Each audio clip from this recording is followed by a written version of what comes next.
Hi! Over the past few months, I've been working toward a major milestone for my humble Spursman operating system. And I've got some exciting progress to share with you. I successfully ran external software, Toybox, the all-in-one command line toolkit. This is a big deal because it means I can now accelerate development while keeping my focus on the kernel and the compiler. No more reinventing the wheel for every utility. Are you into low-level programming? Then you will love this.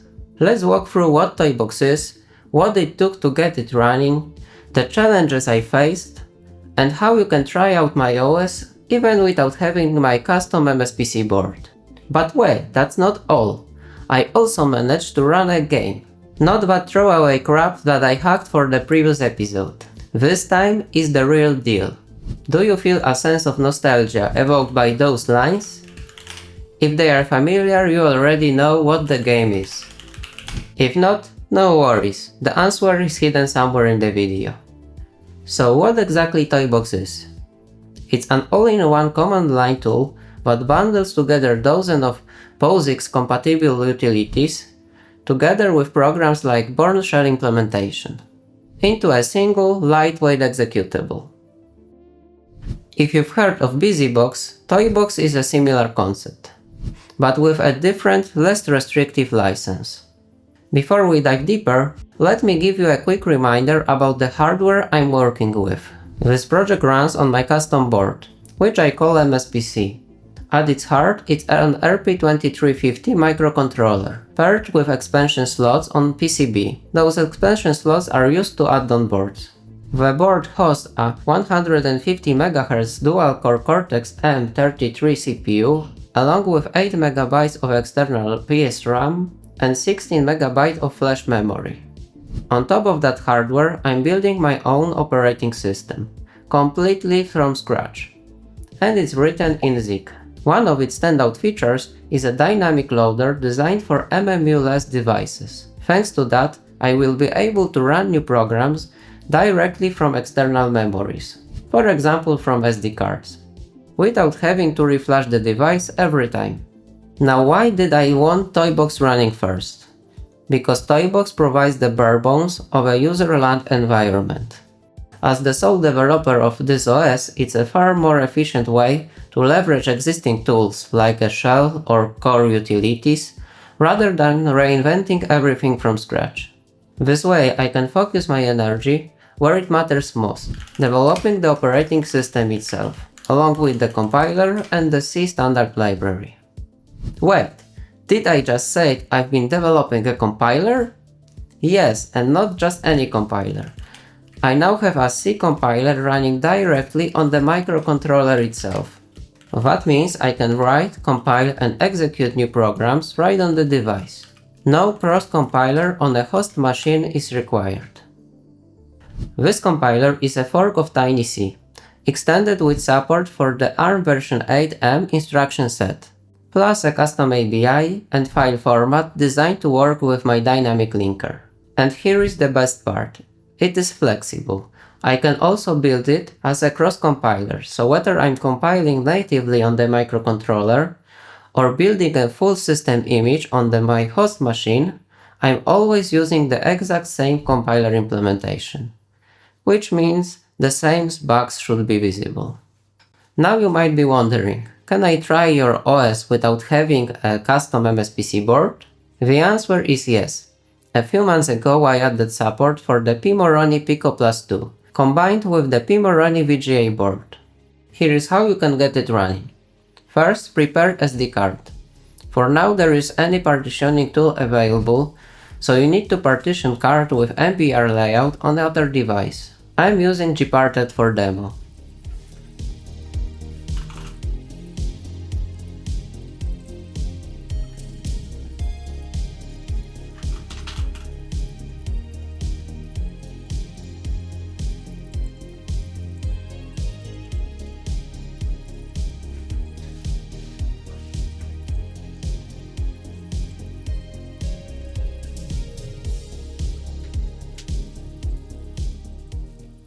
Second is to prepare hardware. Insert a microSD card into the VGA board slot. Connect the wiring to your programmer. You will find a wiring diagram on GitHub. Third is to get firmware from the GitHub, from the latest release.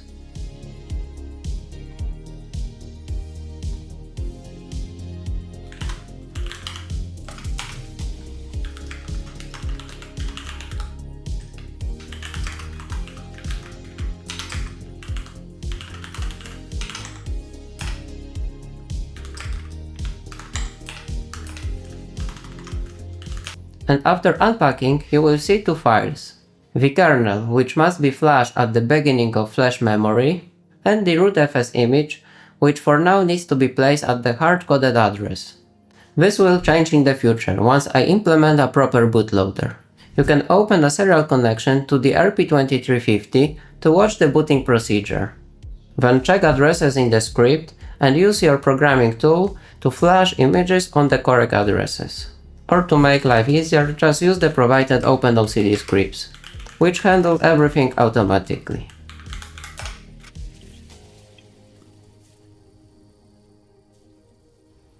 Once flashing is complete and the device resets, you will see the boot process, and it's really fast. Fifth is using the SD card. If you need to format FAT partition, you can use makefsFAT to set it up. For now only the first partition is being used and is always mounted into /root, so you can read and write files directly from there. And of course, if you'd like to build everything yourself, just follow the instructions on GitHub. What have I implemented since the last video? The biggest new feature is SD card support. For now I'm using only SPI mode. It's simpler and avoids licensing issues. Like all hardware-related code, I place it inside my hardware abstraction layer library, and I use the RP2350's PO to implement the physical interface. And you might be wondering, why not just use the native SPI controller? The reason is flexibility. In the future I will be able to swap out SPI for SDIO simply by changing the PO program. And once I combine SDIO with DMA, I should see a huge performance boost. If you are interested in how this driver is implemented, then hardware-related code is in the HAL library. For MMC in SPI mode, interaction is relatively simple. I have a PO code that works in a loop. This is declared as wrap. It outputs data on the output pin when the signal falls, and reads data when the signal rises. To work in that mode, PO must be configured accordingly. MOSI pin is set up as output. The input pin is set up as input. The clock pin is set as a side set. The side 0, side 1 in code tell to change the state of the side set pin. Because it's regular SPI output, shift and input shifting registers are set to 8 bits, which means that PO after transmitting 8 bits marks data as transmitted and tries to fetch the next data from the transmitter FIFO. Shifting is configured with autopull, which means that the loop is waiting for data on FIFO and runs immediately when some data is pushed onto the takes FIFO. The same for the receiver, but in the opposite direction. Then there is the pin's default state configuration, and an important thing is to set up input sync bypass for the input pin to reduce delay. To verify behavior, we may use an oscilloscope or logic analyzer. Logic for the driver is implemented in the driver fs pseudo file system. First message sent from driver is reset command, which contains only zeros. But for test we can change to something more variable.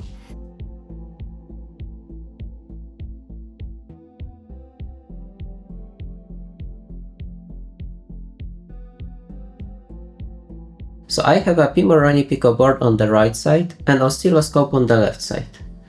Let's measure what frequency do we have.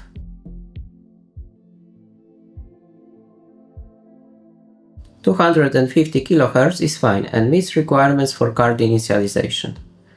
Then I've copied waveform to USB and let's try to decode it. I have also closer look to the front of data, so let's try to decode first byte. First two bits are irrelevant, it's just a marker for frame start. But then I've got value 1e, exactly the same byte that I sent. We can also check that changing frequency to 25 MHz works, and we have around 25 MHz confirmed. The MMC driver lives inside my driver's pseudo file system, which means I can represent MMC devices as files, just like in traditional Unix-based system. In fact, most of those systems are built on the philosophy that everything is a file. Processes, devices, resources, all exposed through the file system. That's why this was also the perfect moment to do a major refactor of my virtual file system. I want the entire file system layer to be easily extendable, since it's a such critical part of the operating system. Some of you asked in the previous videos how I implemented my virtual file system. The key is a library I wrote to bring object-oriented programming concepts into Zig. I even released a video about that. And yes, I know that I'm part of Zig's community. But for me, the important thing is that now I can add support for new file systems and new pseudo file systems very quickly. My inheritance structure is intentionally kept pretty flat.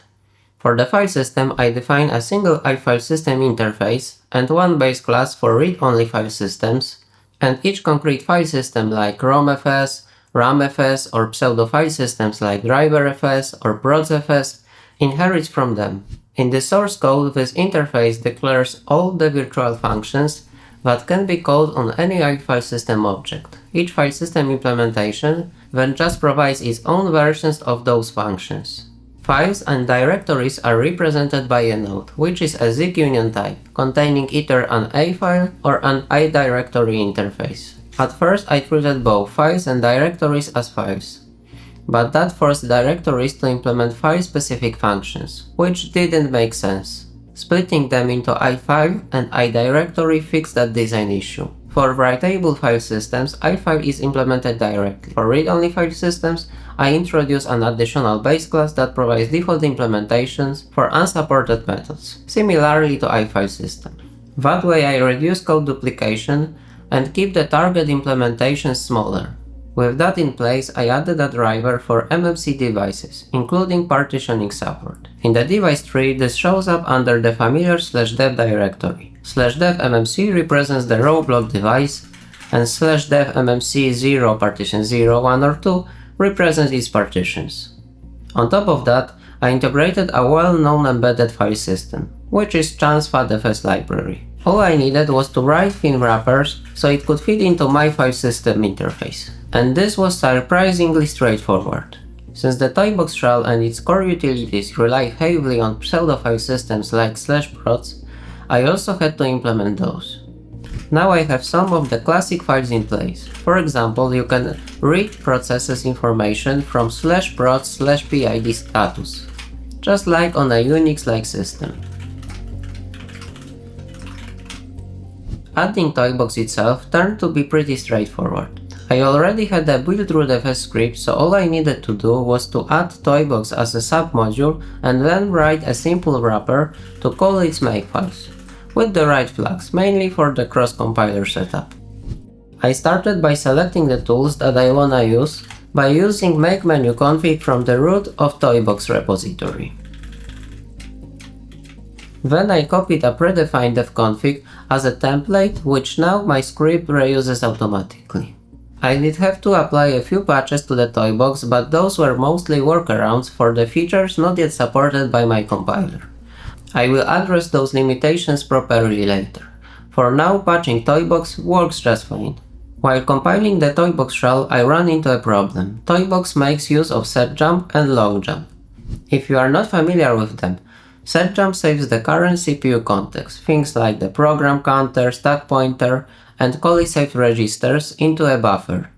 Later, longjump can restore that context, effectively jumping back to the saved point in execution. It's a non-local go-to operation, with full context preservation. However, my libc implementation didn't support this yet, and implementing it requires assembly code, because you need precise control over which registers are stored and restored from memory. The code for that is simple. I'm moving the stack pointer into color saved register R1, which I can modify safely because of that. R0 is the first argument for the setjump function, and it is a pointer to a buffer in memory. Then I'm storing inside that buffer stack pointer registers from R4 to R11 and the link register. I should store floating point registers too, but real support for floating point is not yet implemented. Long jump takes a pointer to the buffer in the R0 register and the value that needs to be returned in R1, second argument of long jump. When I'm reading data from the buffer, in the R2 register, which is also color saved, I'm getting the stack pointer, then registers from R4 to R11 and the link register. I'm restoring the stack pointer and moving the second argument as a return value. In ARM, R0 register is the return register for 32-bit values. And finally, I'm branching to the stored link register. Unfortunately, I didn't have an assembler in my TinyC compiler for the CPU architecture that I'm using. So to move forward, I implemented an assembler. I added support for the entire ARMv8-M instruction set, with the exceptions of extensions like floating point, security or DSP. My goal was to have all the core instructions available right away, so I could use whatever I needed without missing pieces later. That meant writing and testing hundreds of instructions, but once that was done, I could finally move on. So how do I test my assembler? I wrote a simple Python test harness. It takes assembly files and compiles them twice. Once with armnon eabgcc and once with my assembler. Then I'm disassembling it with object dump, since strings are easier to compare and faster to spot problems for humans. If the outputs match, the test passes. For most cases, this works perfectly. In a few situations, for example for branches, I had to write more sophisticated tests, because TinyC parses files a bit differently than GCC, sometimes producing more optimized code, sometimes less. Of course, this wasn't everything, but the most important changes. I also had to fix a few things in the libc implementation and add missing system calls. But once those were in place, I could finally run the Toybox shell.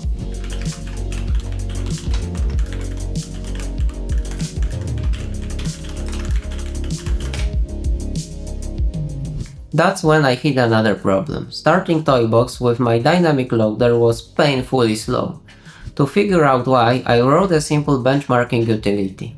It is just measuring time between points. I was slicing code in yasos like a cake, reducing scope until I got place where bottlenecks were hidden. It was a symbol resolution algorithm in my dynamic loader. In my F file format, symbols are stored as a list, and my loader had to scan through that list multiple times. As you can imagine, searching linearly like that quickly became a bottleneck. The solution was to steal a hashmap algorithm for symbol lookups, the same approach used in ELF files. With that change, performance immediately improved to level I'm happy with. There is still room for more optimizations in the future. I should add a procedural linkage table to resolve symbols just in time, when they are used and not when the module is loaded. But for now, performance is just fine. And my device may have memory so small that I may never need PLT. All of these changes didn't just let me to run the Toybox shell. I also got a few core utilities, although part of the implementation, but is not critical, has not yet been implemented. So things like randomly generated dates in ls command are pretty common in my OS. And I thought that maybe my OS and compiler may be mature enough to run the classic Zork game. Adding Zork was actually easier than integrating Toybox. From a build perspective, it was just one more entry in my build-root-fs script. The first problem was challenging. It was a bug in my compiler's dynamic relocation implementation. Zork's source code was originally generated from Fortran, which means it contains huge, massive generated data structures. Some of the offsets in those structures ended up being too large to fit into the thumb instruction sets at immediate encoding. In the T32 instruction set, if something doesn't fit into an immediate instruction, then you have to store it into memory and load it. Then use an alternative instruction with two registers instead of an immediate value. The fix was easy to write, but I needed some time spent in the debugger to verify correctness. Fixing that made compilation successful, but it wasn't Zork that I was expecting. Instead of the game, I had garbage. The second problem was with my ftl implementation in libc. It didn't consider the offset in the currently loaded buffer. always returning a position relative to the file node. After a simple fix, Zork ran without further problems. Seeing a text adventure like Zork running on my own OS made me proud. That game is a huge piece of history, although I have to admit, I've never actually finished Zork. But running it on my own computer with my own operating system is much more interesting. But like in all old games, I have to read the manual first. And of course, in this version of the environment, the game isn't your only enemy. It's like an extra layer of challenge.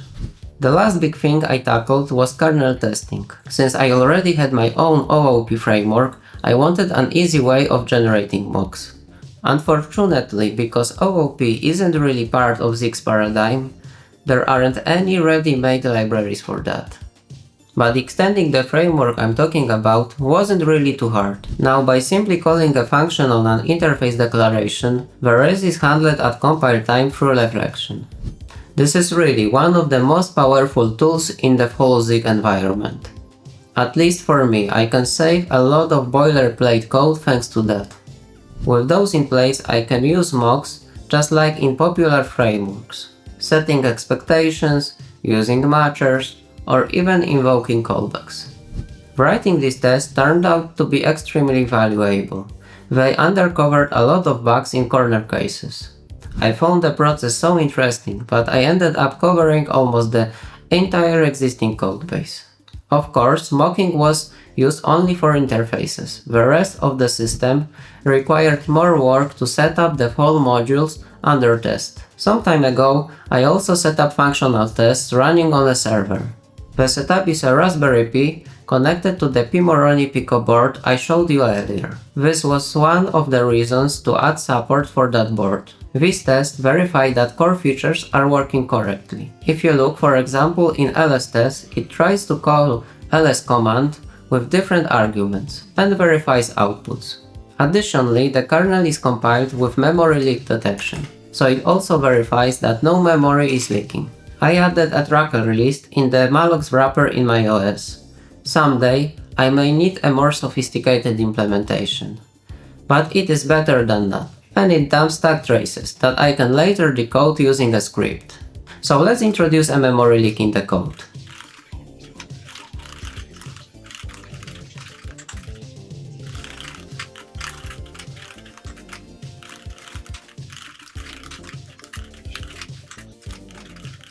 And then, after exiting the OS, we can collect the stack trace, which can be decoded by a script, and point to the leak that we just introduced. At the end, I added a CI workflow that automatically releases new firmware images on GitHub under releases. Once the regression test passes, since I shared the option to try the OS with you. So by the time you are watching this, there is probably already a fresh and hopefully richer, though possibly buggy firmware waiting for you to try. So what's next on the roadmap? I'm planning to add VGA support. On the Pimoroni Pico Plus 2, I will dedicate one of the two RP2350 cores along with a portion of PS RAM to handle video output. For the Emez PC board, the plan is a bit different. I will use a separate expansion board to provide hardware acceleration. Curious about how this will turn out?